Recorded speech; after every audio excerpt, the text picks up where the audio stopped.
பாமர நேயர்களுக்கு வணக்கம். இன்று காந்தி பாலிடிக்ஸ். நான் காந்தி. நான் சந்துரு.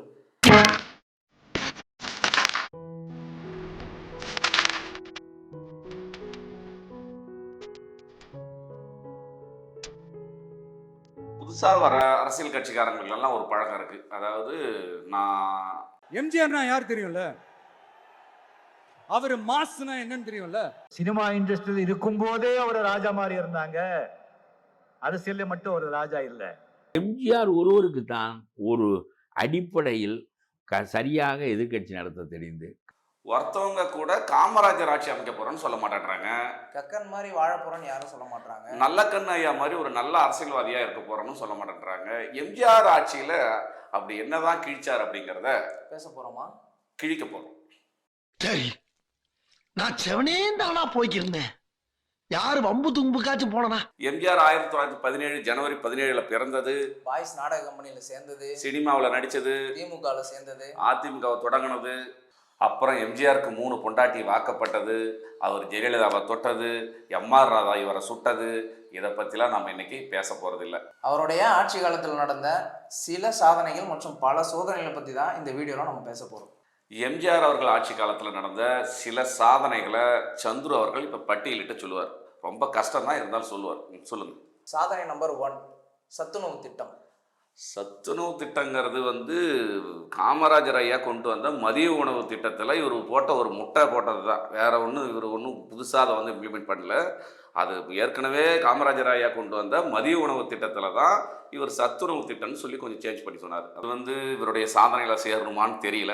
சரி, அடுத்து சாதனை நம்பர் 2, அதாவது ஒரு குறிப்பிட்ட சமூக மக்கள் மட்டும் நிர்வகிச்சுட்டு வந்த மணியக்காரர் அப்படின்ற பதவியை நீக்கிட்டு ஒவ்வொரு கிராமத்துக்கும் கிராம நிர்வாக அலுவலகர் அப்படின்ற ஒரு பதவியை நிர்வகித்தார். உண்மையிலேயே இது கொஞ்சம் வரவேற்கத்தக்கது தான். அவர் சாதனைகளை இதை வேணும் ஒன்று எடுத்துக்கலாம். அடுத்து சாதனை நம்பர் 3, நக்சலைட் மேலே கடுமையான நடவடிக்கை எடுத்தார். நக்சலைட் மீது எடுத்த நடவடிக்கைலாம் இவர் சாதனையில் வராது. நக்சலைட் முதல்ல எதுக்கு போராடுறாங்க, அவருடைய தேவை, அது தனி சப்ஜெக்ட், அது பற்றி பேச வேணாம். இப்போ ஜெயலலிதா அவருடைய ஆட்சி காலத்தில் தான் வீரப்பனை கொண்டாங்க. அதனால் அது ஜெயலலிதாவோட சாதனையில் வராது. வீரப்பன் உயிரோடு இருக்கிற வரைக்கும் பல ஆட்சியாளர்களுக்கு வீரப்பன் கொடுத்த சோதனை அது, அதில் சாதனையில் வராது. அடுத்து சாதனை நம்பர் 4, குண்டர் தடுப்பு சட்டம். குண்டர் தடுப்பு சட்டம் சரி, அது கூட ஏற்றுக்கலாம். அதில் நிறைய பேர் மிஸ்யூஸ்லாம் பண்ணாங்க சில. சரி, அது அடுத்து சாதனை நம்பர் 5, மது விலக்கு. மது விலக்கு அவரே அமல்படுத்திட்டு திரும்ப அவரே டாஸ்மாக் ஓப்பன் பண்ணிட்டார். அதனால் மது விலக்குலாம் அது கொஞ்ச காலம் தான் இருந்துச்சு, அப்புறம் அவரே நீக்கிட்டார். அது அது ஒரு சாதனையில் வராது. அடுத்து இனிமேல் எதுவுமே இருக்காது. எம்ஜிஆர் ஆட்சி காலத்தில் அவர் செஞ்ச நல்லதை எடுத்து பார்த்தோம்னா 2, 3 தான் இருக்கும். அவர் ஆட்சி காலத்தில் நடந்த தவறுகள்லாம் பட்டியலில் போட்டோம்னா இந்த 10 நிமிஷம் பத்தாது. அதில் குறிப்பிட்ட சில விஷயத்தை மட்டும் இன்றைக்கி பேசிடுவோம். மீனவர்களோட நண்பன்னு சொல்கிற எம்ஜிஆர் தான் எல்லை பிரச்சனைக்காகவும் மீன்பிடி தடை காலத்தை எதிர்த்தும் மீனவர்கள் நடத்தின அந்த போராட்டத்தில் துப்பாக்கிச்சூடு நடத்தியவர். கல்வி தனியார் மயமாக்கப்பட்டதும் இவரோட காலத்தில் தான், இவருடைய ஆட்சி காலத்தில் தான்.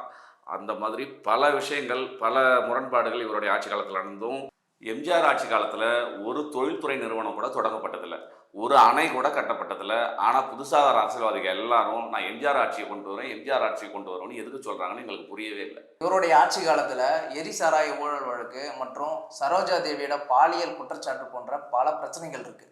சென்னை முழுக்க இருக்கிற இவங்களோட உறவினர்கள் பள்ளிக்கூடம், பல பள்ளிக்கூடத்தில், தனியார் பள்ளியில் மற்ற பள்ளிகளை விட கூடுதல் கட்டணம் தான் வசூலிட்டு இருக்காங்க.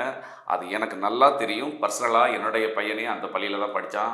அதனால் இவங்க குடும்பம் எம்ஜிஆர் குடும்பங்கிறதுக்காக ஒன்றும் பாதி கட்டணத்தெல்லாம் இவங்க எந்த ஸ்கூலும் நடத்தலை. இவருடைய ஆட்சி காலத்தில் ஆர்னு ஆரம்பிக்கக்கூடிய ஒரு பிரபல நடிகைக்கும் ஏன்னு ஆரம்பிக்கக்கூடிய ஒரு பிரபல நடிகைக்கும் சென்னையில் வீடு வாங்கி கொடுத்துருக்காரு.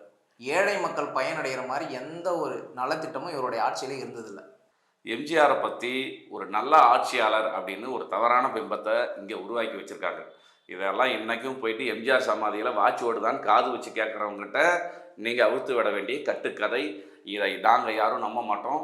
அதாவது அதே போல் எம்ஜிஆருடைய ஆட்சி காலத்தில் மக்களுக்கு குறிப்பிட்ட சில நல்ல திட்டங்கள் தான் இருந்தது. பட் இருந்தாலும் அது அடுத்த ஆட்சிக்காக ஒரு தக்க வைக்கிற முறையை தவிர தமிழ்நாட்டுடைய மாநில நிதிநிலையை சமநிலைப்படுத்தணும்னு எந்த ஒரு முடிவும் அவர் பண்ணலை.